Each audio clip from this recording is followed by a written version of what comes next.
Hey everyone, it's Natalie, and this is our last episode of the month, which means it is a flashback episode for our new friends who need a little catching up to do with former episodes.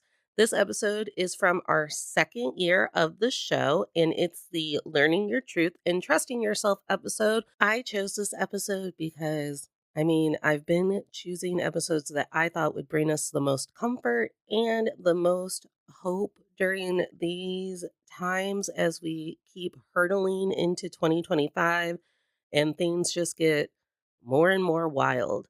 I think it's a really great reminder to ground yourself, to listen to yourself, to make sure that you are blocking out nonsense and other influences that do not serve you.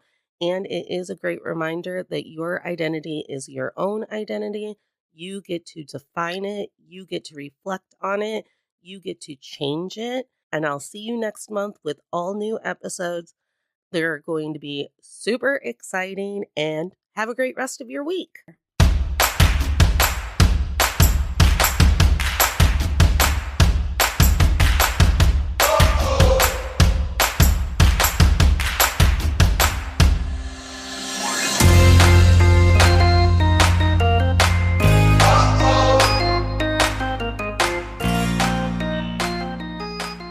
Hey, tolerators. This is To All the Men I've Tolerated Before with Natalie Katona, the show where my guests and I chat about how the patriarchy creates an environment where women learn to go against their gut and better interests. Today, my guest is Shore Davidi, who is the host of Conjuring Up Courage and the author of the newsletter, The Queer Agenda. We'll be chatting about her journey to discovering herself and her sexuality when she found the ability to trust her truth. Thanks so much for being here. Yay. Thank you so much for having me. No problem. I think you summed it up so great during our kind of like little pre-recording chat where it's like we just live in a society where at no point are you ever affirmed in trusting yourself if you're a woman. Yeah, absolutely not. If you're a woman, if you have any marginalized identity, like basically if you're not a straight cishet white man, Yeah. you aren't affirmed in trusting yourself, and you're very much taught to trust anything but yourself. Right. So I was picturing, I was like, what are all of the times that I've been told not to trust myself? And it's frequent. I love the excuse that gets thrown out when you're like, hey, I don't believe that that was a kind way to talk to me. And instead of the like your partner, your boss, your parent, or the man that you're talking to, like receiving that, they instead go, I was just joking. You should be laughing. Oh my God. I was just joking is the fucking bane of my existence when it comes to interacting with other people. A lot of times men, but not even just men. Like I've had that dynamic in my family so much Mhm. too, where it's like anytime I've tried to push back against stuff that was clearly not okay, they'd be like, you just can't take a joke. You need to not take it so seriously. I'm like, that is some gaslighting shit. Who woke up so sensitive today? Well, I guess I did. Yeah.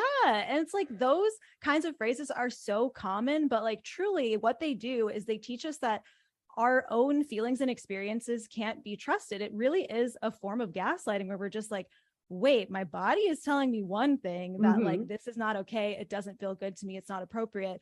But everybody else is saying that I am crazy and that I'm wrong. And so which is it? And when you hear that you're wrong over and over and over again, Over. of course you're going to believe that. Well, and I think a lot of the times, besides the like, I was being funny and you're being sensitive, I was accused as a child a lot and as a grown woman that I'm just simply too dramatic about how I'm feeling. Oh gosh, yes. The too dramatic, too high maintenance. Like these phrases are uniquely used against like women and femmes to Mhm. put us back into our place and to basically, it's like this extension of the idea of like women having hysteria Yes. historically. That's all it is. It's just like another way to be like, sweet little child, let me Mm. patronize you because you are wrong. Yes. And the partner of the like too dramatic, I think, is I had it and now I've forgotten it. But when it comes to the too dramatic, I just feel like, oh, it's the crying. Like, Mm. so I can only have feelings of great amount leave my body through tears. That is how the adrenaline in my body chooses to cope. Some people punch holes in walls, and then we just go, oh, wow. It's so shocking because they were such a good guy and then they like punched a hole in your door. That's so weird. And it's that whole we've separated anger as like not a feeling. It's just like an event or a one time occurrence. Mhm. But whenever I'm sad, or I also cry when I'm angry, it's the only way adrenaline will leave my body. Well, then that's hysterical or dramatic and it becomes a qualifier of my personality.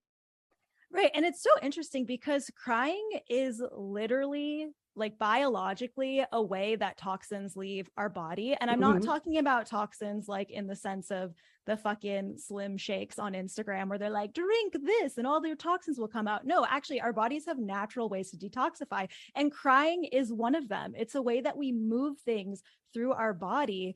But so often, especially as women, we're told like, you can't cry. You got to keep that in. It's not appropriate. It's weak. That's what I was always told growing up Mhm. is that it's really weak to cry and like you need to be strong because I came from a family where it was like we don't talk about our emotions. We don't even acknowledge that emotions exist and you have to stuff that down. And you can only imagine the effect that's had like as an adult trying to like have healthy communication and friendships and relationships. And I think the in my experience, it wasn't even that like crying was making me weak or making me like something that no one wanted to talk about. It was mainly like that's inconvenient to whatever the goal of my day needs to be. Like you're Yes. having a crying situation and now I feel shame, guilt, anger, or literally I'm just inconvenienced because we have something that we need to do today. Right. It's this idea of like, we need to move past whatever that is as quickly as possible because Mhm. it's taking time out of what we really need to do. And then we can start pulling capitalism into the mix because that's literally what it is, right? Crying is taking away from your ability to put out work product into society. And so we shouldn't be doing that. Did you know that the patriarchy is probably our number one enemy on Team Tolerator, but capitalism is like a close second because they're bed partners. Yeah, they are absolutely bed partners. They are so intertwined, you can barely tell where one starts and one ends. I guess what are some of the instances? So we've kind of talked about our family dynamics and being told like either be quiet but how did that manifest in your adult life? Like, how do you either witness women or femme presenting humans in your circle presenting this position where they're constantly going against their gut, or how have you yourself experienced that? Yeah, so this shows up in a lot of different ways. So I can talk about it generally and then tell you about my personal experiences. But generally, in clients and the people I interact with online, like some of the biggest things that I've seen are like a lack of boundaries for sure is Hmm. such a huge one because when you are taught not to trust yourself, then you turn to other people and other systems to get your answers. And so you feel like you can't set boundaries. Like it's not okay for you to assert yourself in any way. So people pleasing tends to be one of the biggest ways that that manifests is it's like, well, what I'm feeling doesn't matter. And so you're much more easily manipulated by other people and what they want from you because it's to their advantage that you're a people pleaser and you don't have boundaries because then they can walk all over you and they can get what they want. And sometimes people in your life are doing this like unconsciously too, like they don't Right. subconsciously really like they don't know that that's what they're doing. But it's so interesting because like I'll have clients or people I talk to who'll be like, yeah, it's so funny when I started setting boundaries all of a sudden like my relationships changed dramatically and people were accusing me of like you're this whole different person and I don't know you. And it's like, no, it's the same person. It's just not letting you walk all over them anymore like they did Yeah. previously. It's so weird because I have this dichotomy that I was supposed to address yesterday in therapy, and then my therapy session got moved to Friday, which is fine. I'll just have time. I got to go to a bookstore. It's its own kind of therapy. Oh, yes. But I have this dichotomy in my head where now I almost feel like I've overcorrected in the people pleasing codependency thing because I'm so scared of Hmm. falling back into old habits and patterns. that it's like I sit around this house wondering if anyone loves and cares about me. And then when someone goes out of their way to show me love and care, I'm like, ooh, I don't trust that. Are you gonna stalk me? Like I like I just Mm. continuously make up these scenarios in my head. And I think it's a direct result of you have to learn how to trust your gut, but you've been taught how to not trust your gut. So your gut is bad, but all of a sudden it's good, but your gut is still hanging on to like all of these things that have like where people have taken your trust or your people pleasing tendencies and misuse it. And it creates such a fucked up situation in your head. Yeah, it totally does. I like to think of it a bit like a pendulum. And I've seen this happen with a lot of people where it's like you start all the way on the people pleasing side of things. And then when you finally like do a lot of unlearning and Mhm. deprogramming, like you fly the other direction because you're like, no, fuck that. I am not going to let that happen to me anymore, which is awesome. But like you said, it tends to be like an overcorrection at first where it can be Yeah. a little too harsh or you get new anxieties about that side of things. And so people often kind of like swing back and forth, each time getting a little bit closer to center before they find that balance of what works for them. And that makes sense, right? You've gone your entire life believing and living in one way. It's not going to just be easy to No. find that balance part in the middle. It takes time. Yeah. And I think we have, and again, it goes back to capitalism and productivity. We like literally think that, like, okay, I went to 2 therapy sessions, I should be cured. I went to the gym once, I'm waking up tomorrow with abs. Like, and it's Mm-hmm. just like healing is such a long process and it's also involved and it also takes twists and turns. And sometimes you do act like you acted when you were 15 because you happen to be in the bedroom that you lived in when you were 15 and it just comes back to you like a ghost.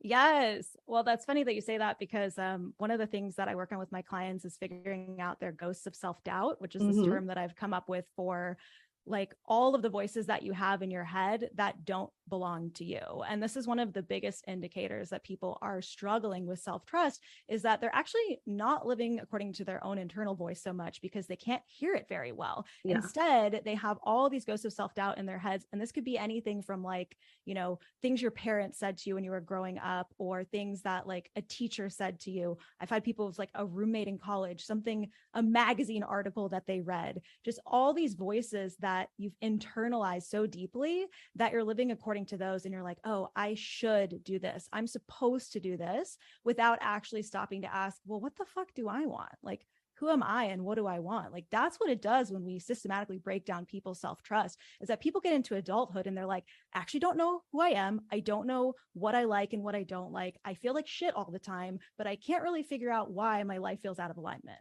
A really silly example is when I was in a codependent friendship with, I mean, if you're hate listening to this podcast because you are, you know who you are. But I was in this toxic codependent friendship where everyone had to do everything the same. It was a very hive mindset thing.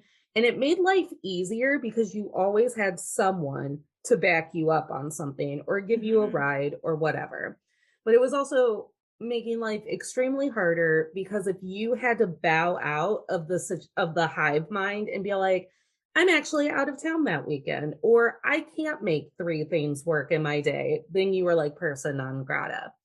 But I remember being at a craft store with this guy who was my friend, and they had like calligraphy sets on sale. And he said, and I quote, calligraphy is bullshit. It's way too hard to learn. It is a nonsense art. And I laughed, but it created this silly like mantra in my Mm-hmm. head because I have terrible handwriting. So it was easy for me to believe that calligraphy is bullshit. So then when someone was cleaning out their art studio and gifted me through no ask or anything, just went, here, you should have one of these. I have like 10 and I'm getting rid of them. A calligraphy set. My mind immediately went, don't even open it. Calligraphy is bullshit and it's hard. Like, find someone else to pass that on to. You can't do calligraphy. Isn't that so interesting how a single freaking comment can have like permanently change in your mind how you think about something or how you think about a person or an event? Like some of us are so easily swayed, again, because of just being beaten down over the Yeah. course of our lives, that anything anybody else tells us, we're like, yeah, that sounds right. We're going to go with that.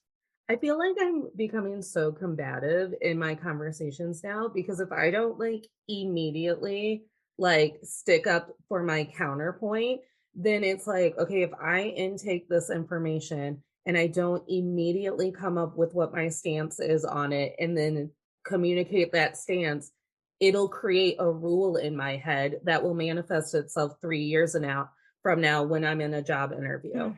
Yeah. Well, and I think part of that too is like, we feel like we have to make up our minds and like have a snap judgment on anything the minute that someone brings it up to us or asks us about it.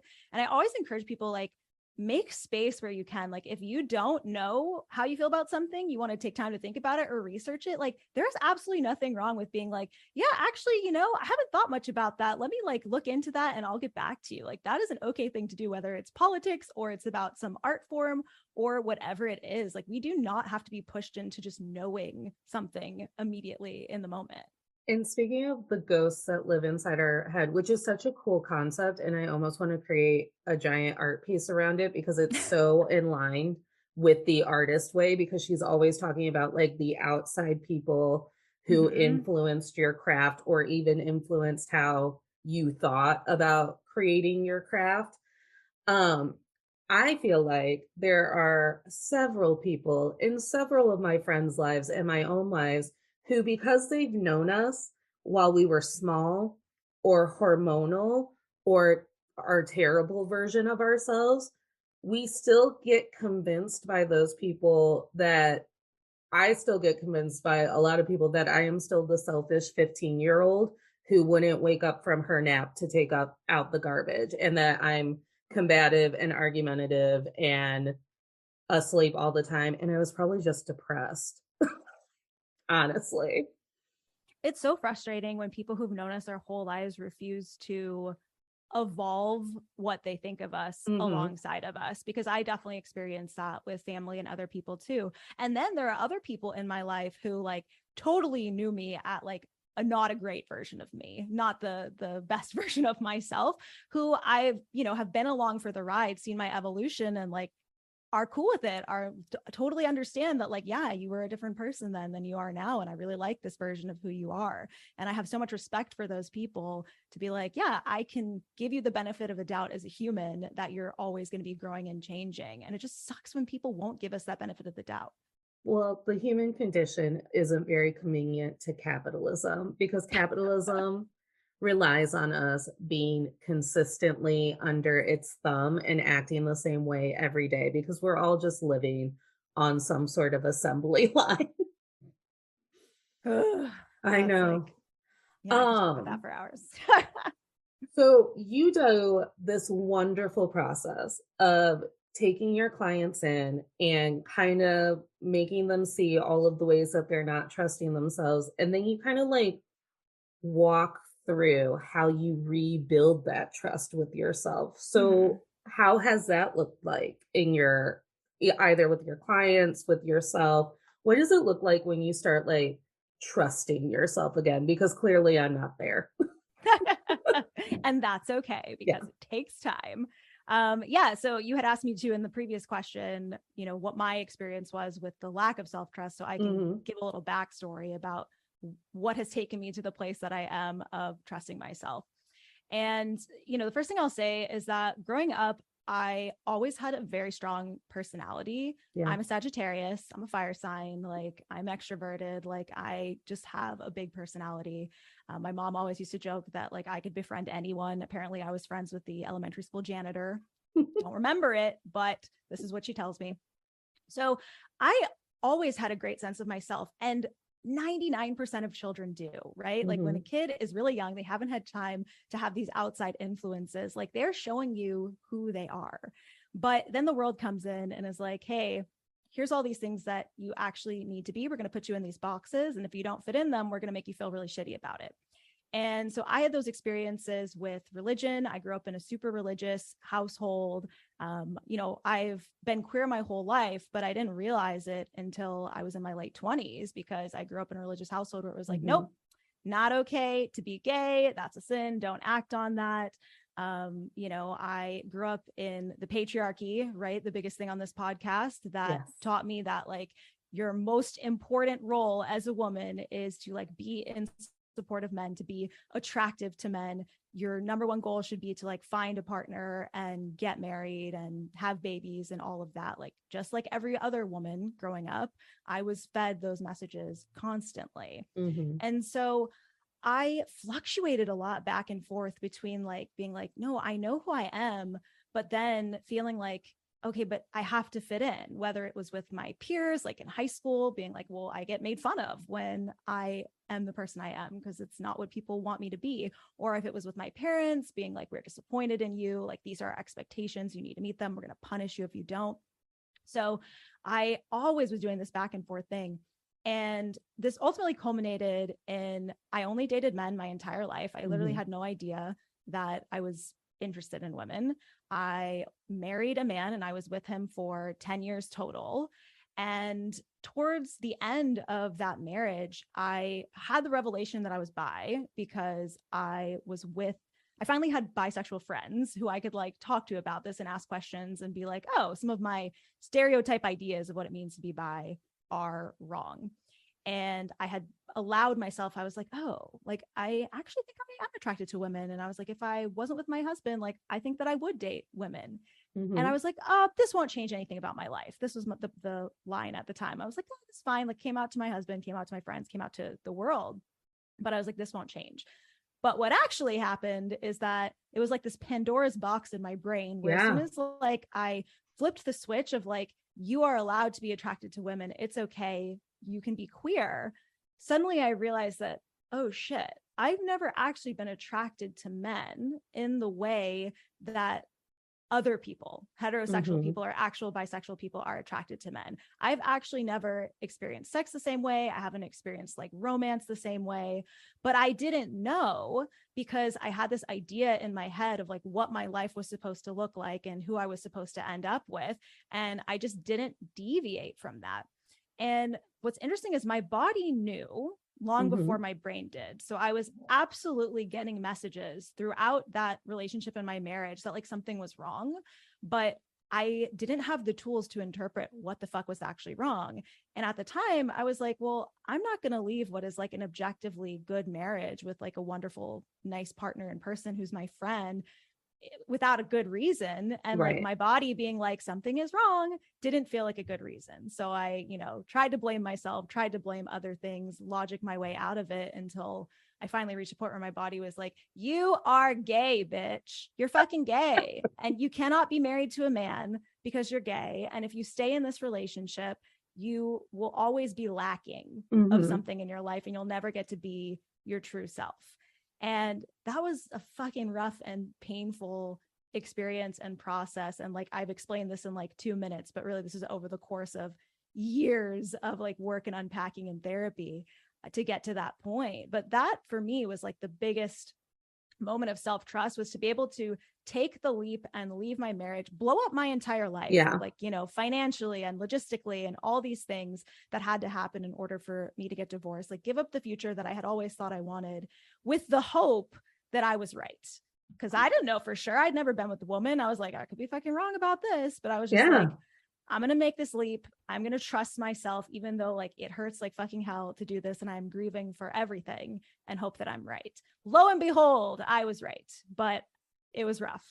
I love the image of Pandora's box because I'm a huge mythology nerd to begin with. But how many Pandora boxes got opened up during the pandemic? Like, literally, Ooh. I can think of six in my own brain. Like, I lost my faith in capitalism and the way that we do the workforce here. With the sexuality thing, what I've been coming to terms with is it's not normal to be in relationship after relationship with people. And then when those relationships end, you sit there and go, I don't even think I actually liked you. I can think of Oof. one male partner that I think, maybe two, but I think it's just one. One from when I was really young and he was really important to me before we started dating.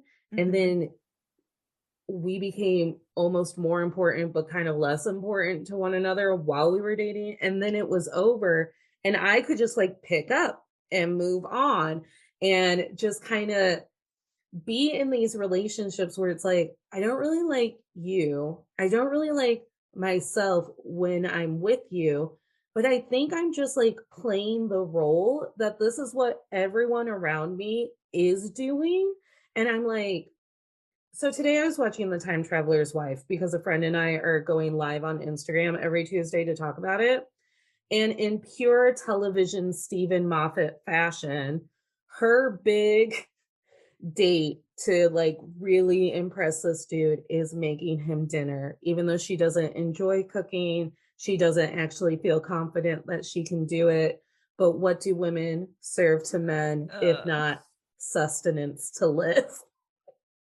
Boo. Boo. And I'm like, I just don't like this narrative that we've all been asked to play to.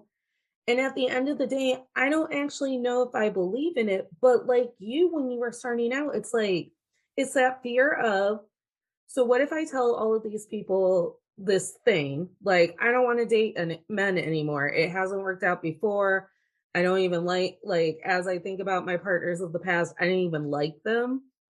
So I'm going to try something new. And we have such a fear of trying new things in this country. Like, we Yes. do not do it. We don't explore. We're supposed to immediately know who we are through like no sense of play. We took play out of kindergarten because it didn't serve any purpose. Oh God, why is that so true though? Yeah.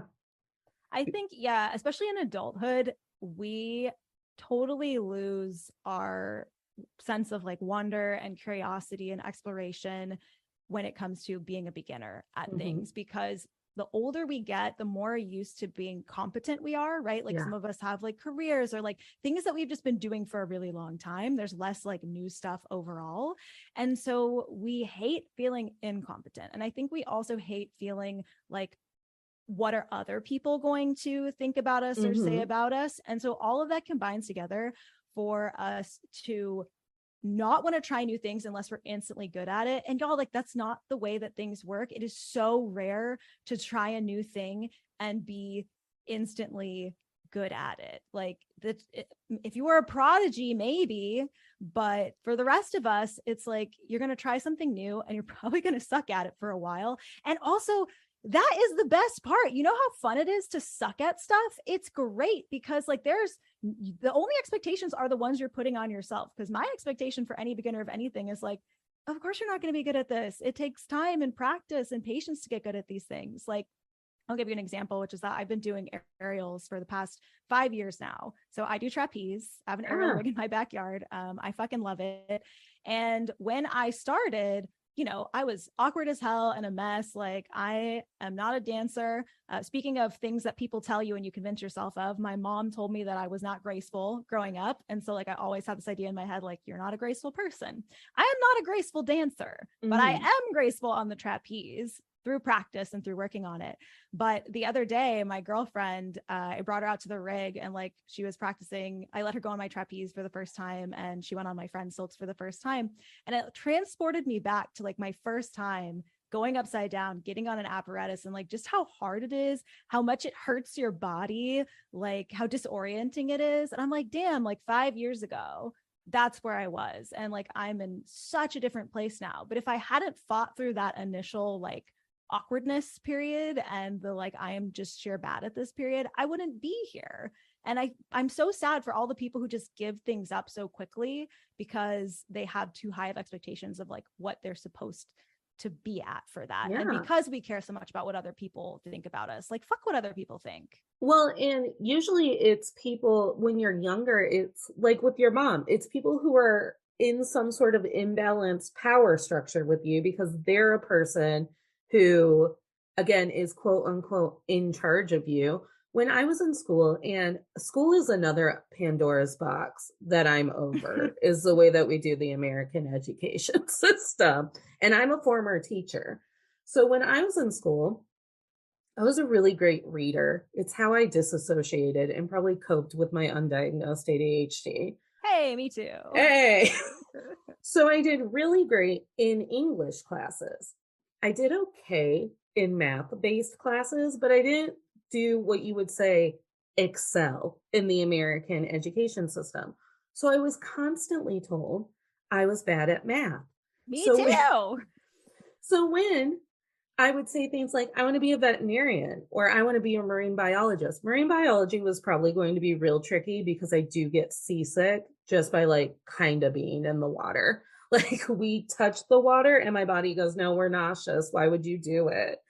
Um, Shout out but to all the 90s kids who wanted to be marine biologists, because we I swear to God, that was like one of three careers we all thought we were going to I'm be. sure it was like Miss Frizzle or something. I'm sure they had like some show on the Magic School Bus with whales, and we were like, that one. I want to That's the be where the one. whales are. But I wanted to be like a vet, a marine biologist, and all of it. And all I kept hearing from people was, you're not going to be that great at science because science takes the building blocks of math and you're not good at math. And do you know how many jobs in this damn society rely on math? And you just immediately think that you're not good at a huge chunk of the socioeconomics structure. Mm-hmm. And so I became a teacher. And what was my favorite fucking subject to teach? Math, because I could teach it like a language, which I think is important with the core curriculum. They teach math in 18 different ways. No one can understand it. And I go, if you teach math like a second language, you can kind of break it down into why it Mm. fits all of these 18 different niches. And biology, science. I loved coming up with science experiments for my kids. I was devastated when I didn't get to teach science anymore.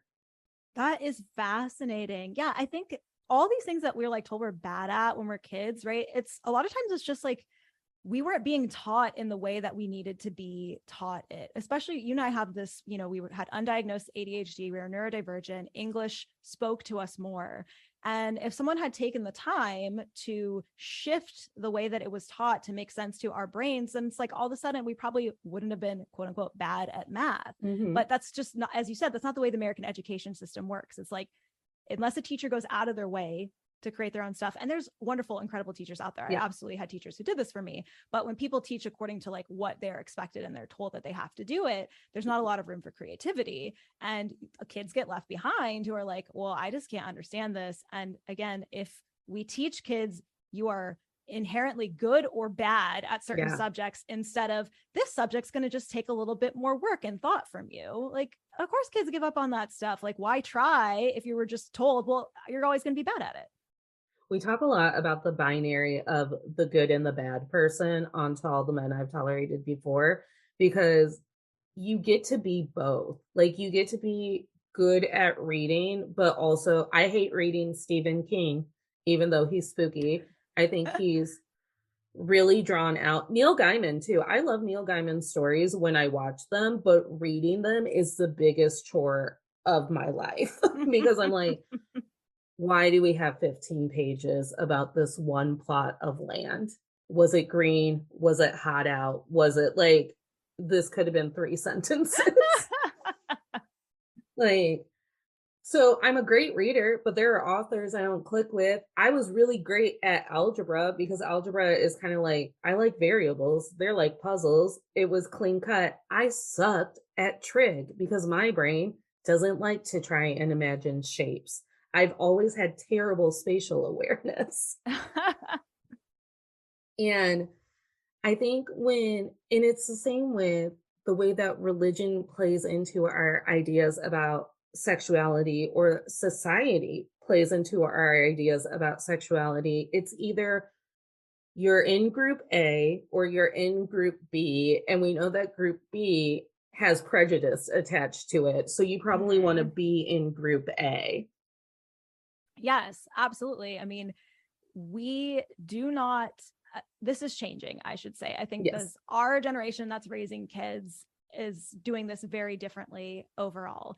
But with our parents' generation and raising kids and like the generation above that raising kids, it's like you didn't talk about anything thing related to sexuality. Like, I didn't even need to hear the word heterosexual or straight because the concepts were just normalized. This is what compulsory heterosexuality is. It's that we all grow up in this cis heteronormative society Mm-hmm. where we're told, like, you fit into this box. We're mostly going to ignore people in the other box. We're not going to tell you, hey, did you know that like there's more than just boys and girls, and that like boys can love boys and girls can love girls and you could be non-binary. Like, none of that shit was ever given to me as a possibility or as an option, because that's just not how we do things as a society. Like, we expect that people are going to do this thing.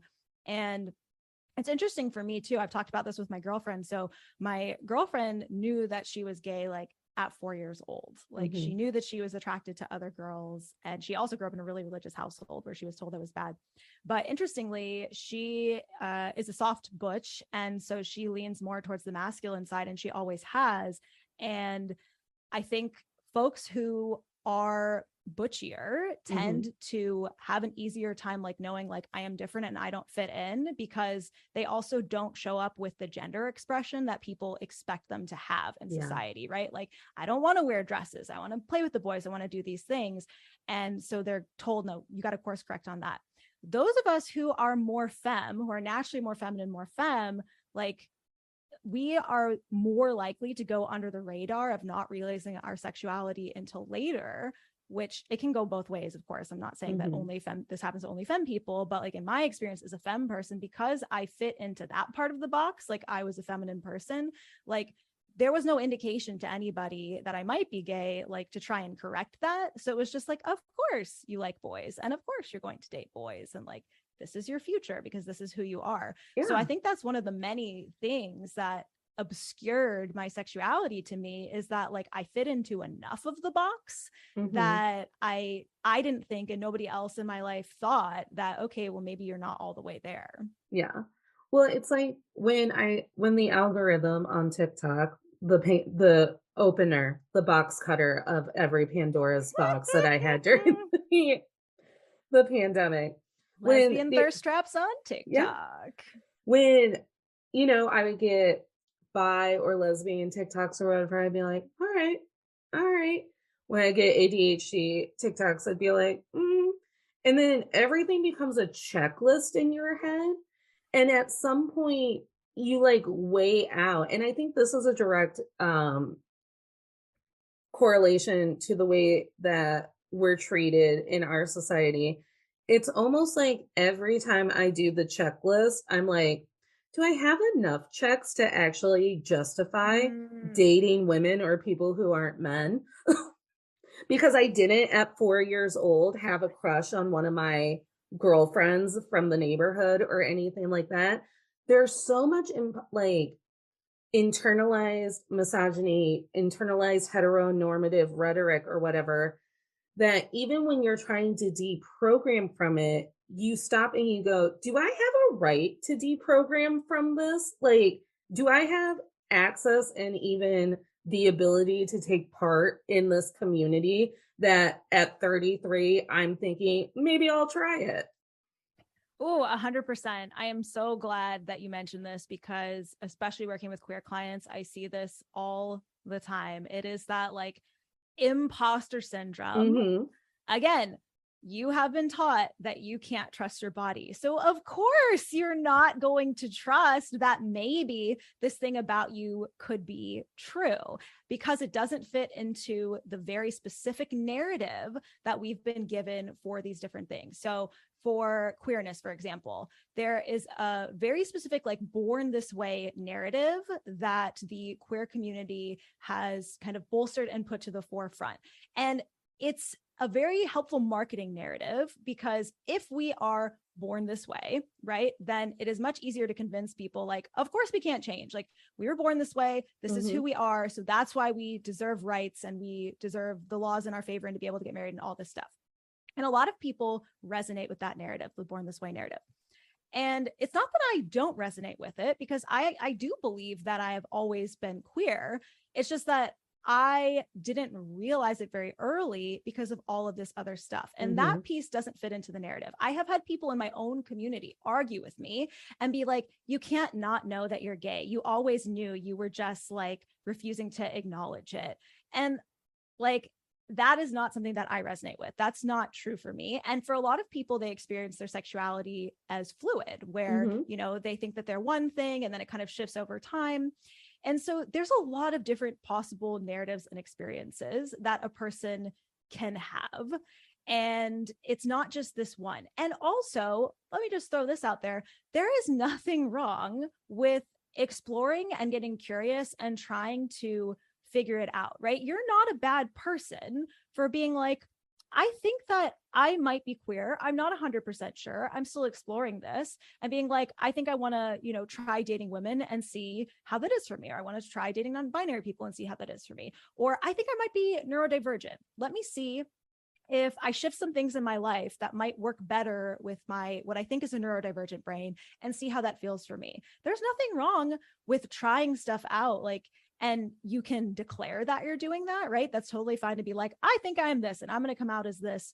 And you can also do this under the radar without talking to people about it if you prefer. And you can change. I came out as bisexual first, and then 2 years later came out as a lesbian. Like, Mm-hmm. it is okay for our labels to change, for our identities to change, because as humans, we are always growing and evolving over time, as we've already said. So sometimes we get new language that we didn't have before, that all of a sudden it makes sense, or we have a new experience that all of a sudden it makes sense. Like right now, I identify as a cis lesbian woman. I can't tell you what that's going to be 10 years from now, because the world's going to keep changing. Language is going to keep changing. Maybe other things will make sense then. Maybe by then, like, we'll just have gotten rid of labels altogether and people won't be using it.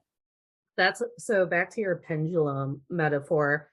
That's where I think we're at on the pendulum. Like we had like all the way over to the side, we had like straight people are the best, just be straight. And then there are like two other options for you to not be straight, but you really want to be straight. And then we swung and we're like, everything has a label now. So everything can be labeled and called something, and you fit into a couple of different boxes or many boxes or this one box. And I think eventually the middle is just interacting with people the way that you want to in a loving way and not calling it anything. Right. And a lot of Gen Zers are already going in that direction, where they Mhm. are just like, yeah, I'm queer. Like, I love who I love. I am who I am. And I don't want to put a label on it. I don't feel like there's a need for it. And, then there's like the millennial generation, which I'm in, where for me, because I had to fight so hard to figure out who I was, I actually really like having a label. I like having the label of lesbian. I like having the label of queer, because it also helps me find my community and Yeah. find people who have had similar experiences to me. So I think there's like some for labels, there's some against labels, and like we just need to let people do what feels best Yeah. for them. But I think you're totally right. Like, obviously, the long-term goal is that like queerness is so normalized in society that, Mhm. one, we don't just assume that everybody is straight. We just assume that we actually can't know a person's sexuality or gender unless they tell us. And we assume that, hey, it could be anything, Yeah. until I know, it could be anything. And like all people should be treated the same and respected the same regardless. Yeah. Because you always have the right to not be attracted to someone in your dating pool. Of Like, course. even when you are a queer person, if another queer person approaches you, it's not like it's an automatic yes. We've both synced up and been in our circle. So if a queer person approaches another person who they assume is queer, you're always allowed to hear rejection and experience it. It's hilarious to me though that like the straights don't seem to get this. It's Mm-mm. like the argument they always make about like, oh, well, if someone comes out, like we don't want them in the locker room with the girls anymore. And it's like, you are fucking flattering yourself if you think that like all lesbians are attracted to all other women. I have taste, okay? Right. Like I'm still only attracted to the people I'm attracted to. It's not like all of a sudden I'm attracted to everybody. Are you, as a straight person, a straight woman, attracted to every single man you're around? Of Right. course you're fucking not. So why would you try to put that on queer people? like when the straights try to set up their one queer friend with their other queer friend, and they're like, "Easy." Like, you'll get along great. It's like, do we have anything in common other than the fact that we're both gay? No? Okay. All Yeah. righty then. And I think one of the things that I'm also so and then you have to navigate these very tough situations with people that you love. And one of the things that really triggers my imposter syndrome, because I asked a member of my, like a person that I love and the person that I trust the most in the queer community, I asked, can I be traumatized into being bisexual? And is that still valid? And he goes, well, are you attracted to women? And I go, I'm letting you know that I'm trying to figure this out. And I'm trying to figure out, is this a response because I'm exploring all of my relationships with men? And that means that it's invalid? Or is it something that's always been going on in the back of my mind and it's now just coming to the surface as I reflect? And then for it is valid. And he goes, I don't know how to answer this question. I was like, cool. But my friends, when I say, like, when I'm like, I'm just going to change up the way that I date and I'm going to be open to more gender expressions, they're like, well, is this just a response into you just not liking the men that you've dated? And I'm like, well, maybe, I don't know. But and at the end of the day, I always go, does it matter? I mean, yeah, like that it's a tricky thing, I think, when you're trying to figure out like which is it. In terms of does it matter? I mean, I think the only place where that could be an issue is obviously you're going to run into people in the dating pool who are going to be only interested in dating people who are sure one way or the other, Mhm, because of course it's not an uncommon phenomenon for straight or straight-ish people to be like, I kind of experiment with queer people and just see what happens. And there are plenty of queer people who are like, I am down for that. I'm happy to sleep and date with anyone who's trying this. Like, I don't have a problem with that. And then there are other queer people who are like, I have been burned by this in the mhm. past. And so this doesn't feel like a comfortable space for me. So that's like the piece where I'd say where it matters is just like in your communications with people that you're interested in dating.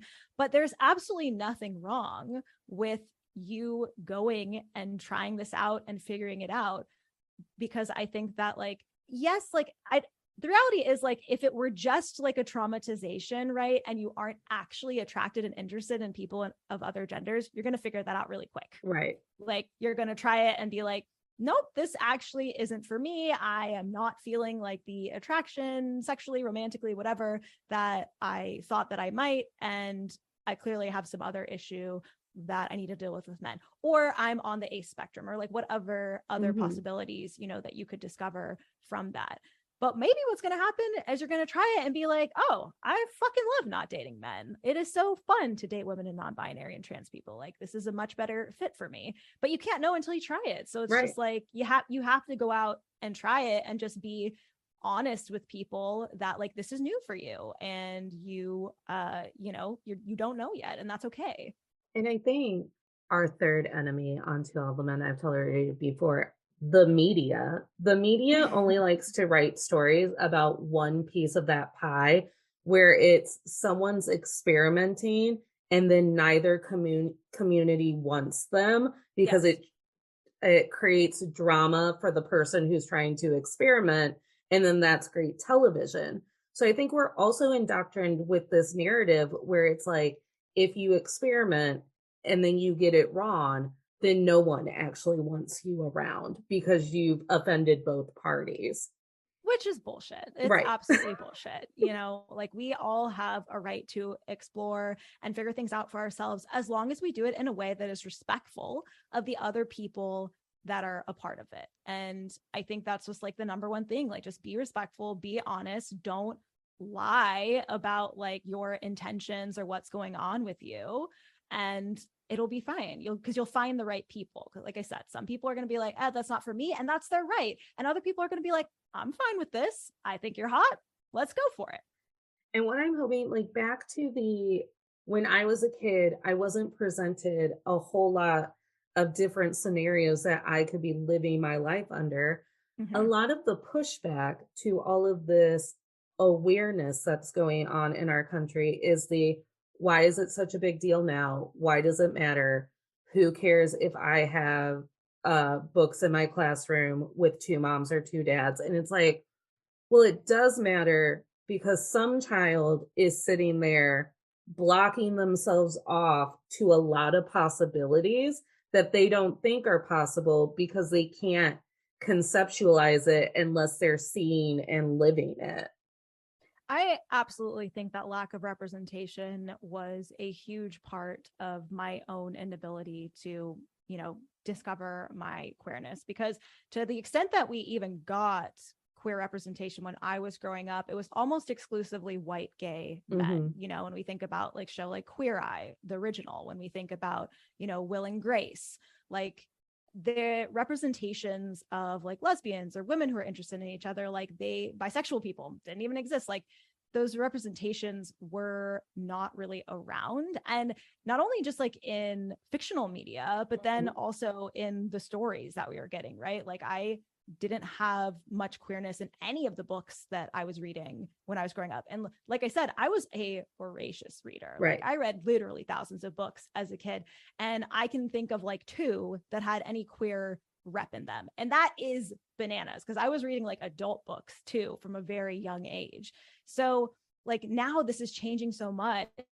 And then, yeah, there's this pushback, right? And the Yeah. country being like, we can't talk about this. Don't say gay in the classroom. We take these books out of here. Like, we don't want to be woke, blah, blah, blah.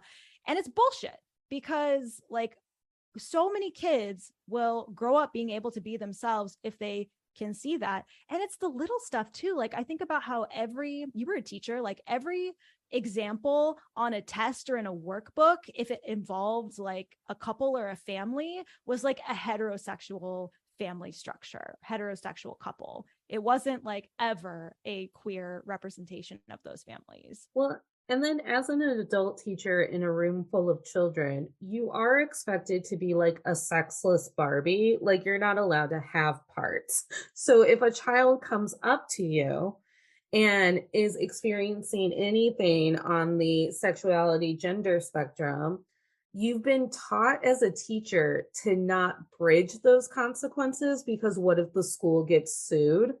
So it's also one of those things where children are in a lot of environments where they have no one to talk to about this because someone feels some sort of shame down the line. Right. And the thing that's so ridiculous about this is that, right, you're like, teachers were expected to be sexless Barbie. Sure. But also, I knew which of my teachers were married.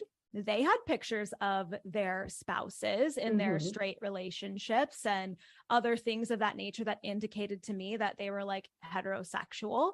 And so we only apply this stigma to like queer teachers and to children who want to talk about queerness when it comes to like straight relationships. Well, that's what we learned about in sex ed, right? I certainly didn't learn about any queer possibilities in sex ed. I mean, I grew up in Texas, so I also only had abstinence only education, Yes. but everything I learned about was in reference to assuming that you were straight and just completely ignored other possibilities. So it's like the standard is different, and that's what's Mhm. fucked up. Yes. And and now there's pushback against sensitivity training. And it's like, well, I've always been a kind person. Why do I have to go through sensitivity training? Well, because at some point, someone has been unkind or they're just trying to give you tools where you can communicate what's necessary.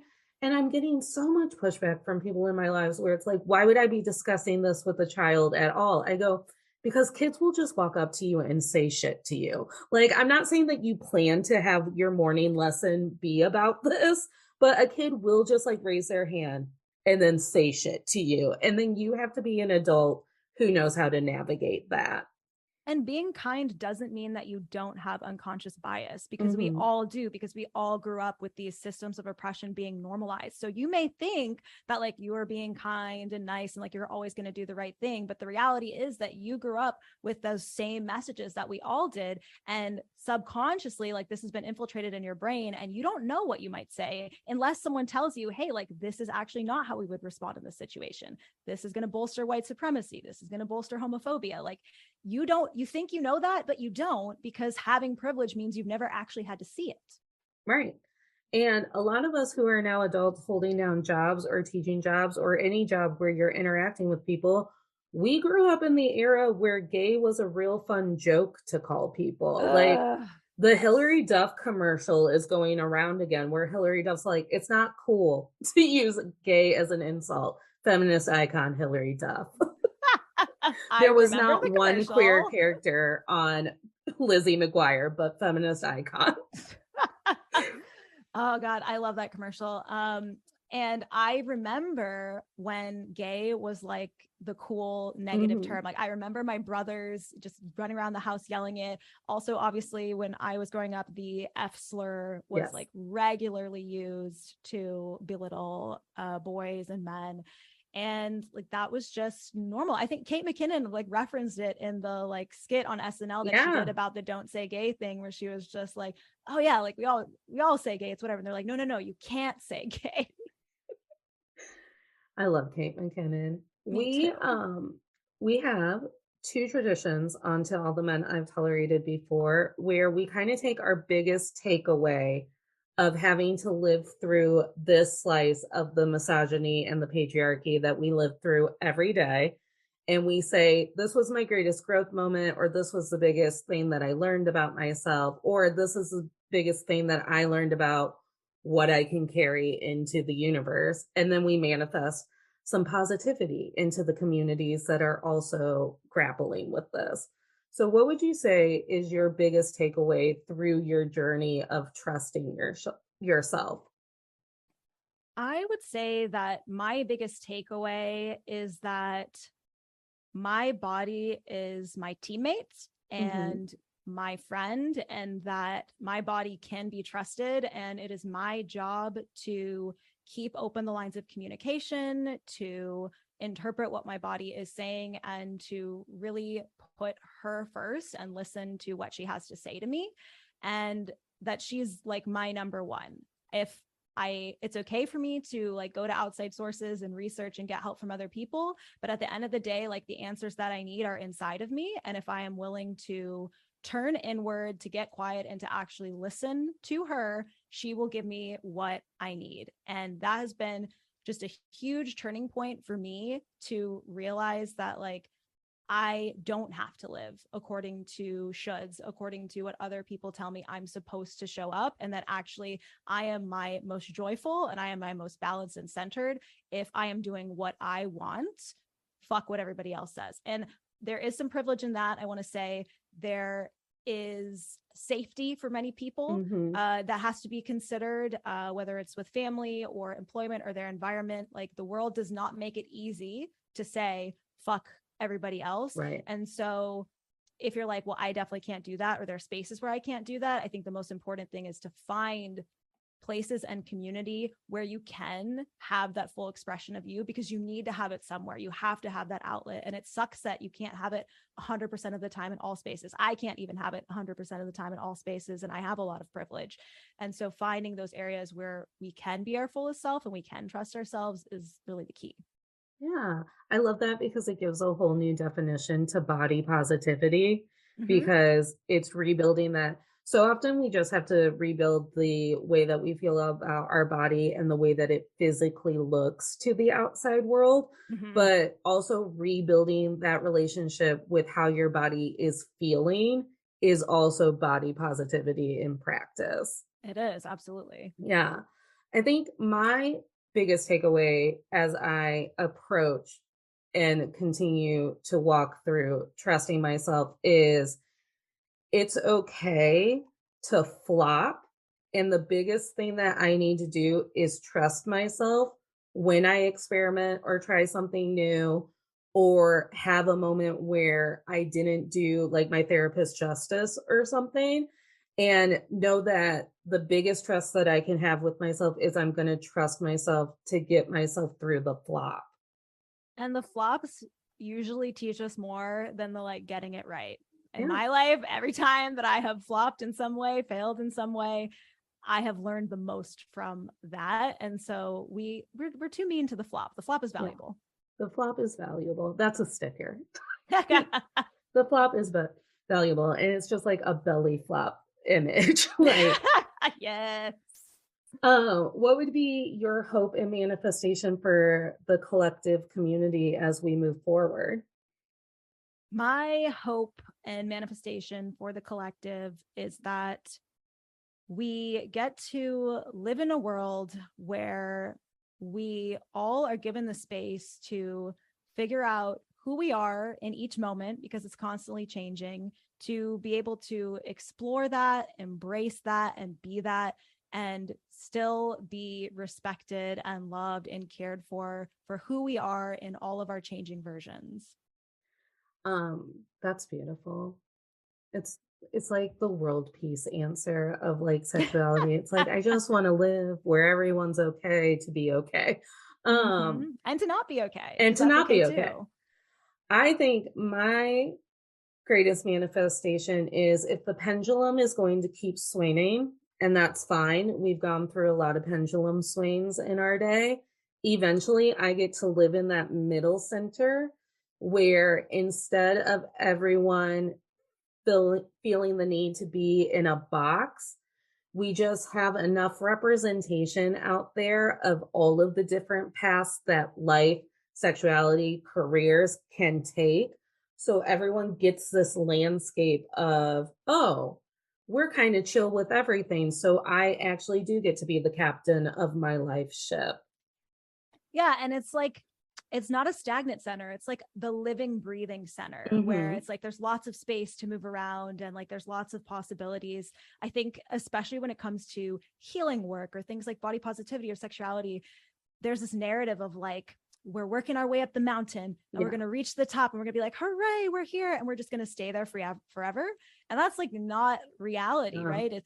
There's constantly going to be movement and things and going up and down. So it's more for me, it's become about accepting like the process and being excited about the changes and the possibilities and knowing that like maybe there isn't like some peak of healing or some peak of mhm. body positivity, and it's actually just like being able to take things in stride Yeah. and being able to like feel better in ourselves and know that we can navigate the ups and downs and trust that we can do that. Wouldn't it be great if I could take disappointment or shame and not immediately feel clammy and uncomfortable and like my body is shutting down? Like sometimes Mm-hmm. shame feels like death. And I feel like that It also does. is a byproduct of misogyny and capitalism. Facts. Facts. Sheree, this has been a great conversation. It's been such a healing hour for me. Thank you so much for joining us on Team Tolerator. And please know that you get to come back any and every Yay. time you're pissed at misogyny. There are a million topics that we could be covering, and we just covered a couple of them today.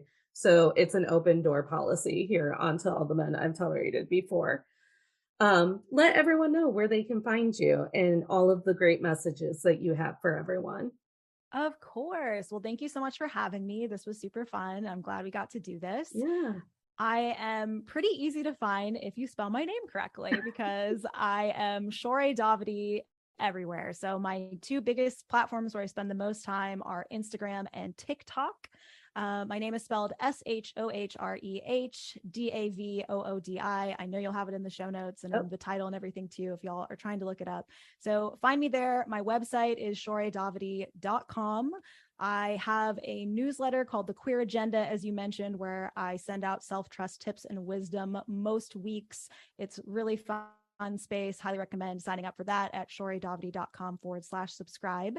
And if you want to work with me, I am a self-trust coach. I work mostly with queer people, but I also work with many allies as well. And I do one-on-one coaching. And I also have an awesome year-long membership program called Follow Your Arrow. If it's not enrolling actively at the time when this podcast comes out, there is a interest list on my website you can sign up for to be one of the first people to know when it does drop. And you also mentioned I have a podcast, Conjuring Up Courage, comes out bi-weekly.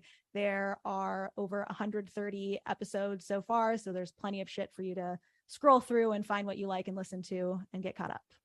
well, thank you so much. And tolerators, you know the deal. There's a link tree in the show notes. It'll show you all of the places where you can find us on Instagram, TikTok, Patreon, all of it. It's a fun little handy little link. And remember, tolerators, you don't have to smile through anything you're tolerating, including walking through life with this really icky feeling inside of yourself because you've never been given the tools to trust yourself. Smiles are for joy.